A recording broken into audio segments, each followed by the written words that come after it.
Dans ce centre d'hébergement d'urgence, 94 personnes peuvent être accueillies pour 15 jours renouvelables et maximum un mois sur orientation du 115. Depuis le début de la crise sanitaire, il ne désemplit pas. On a de plus en plus de personnes de moins de 30 ans.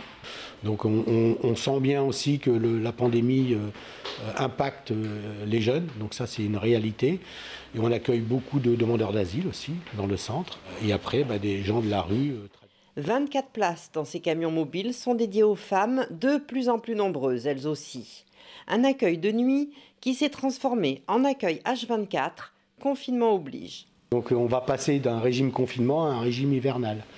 C'est-à-dire qu'en fin de compte, presque en 2020, avec la pandémie, on est resté ouvert toute l'année, toute la journée. Ce qui n'était pas le cas en période habituelle, puisqu'on ferme normalement de 9 h à 17 h. Ici, on ne repoussera donc pas les murs pour la période hivernale, mais les équipes, 17 personnes au total, continueront d'accueillir les sans-abri toute la journée avec les mêmes moyens octroyés par l'État.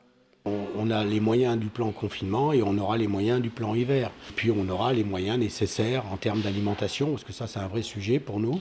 Donc on va être en capacité de servir le repas du midi et le repas du soir et le petit déjeuner et des fois une petite collation à 4 h.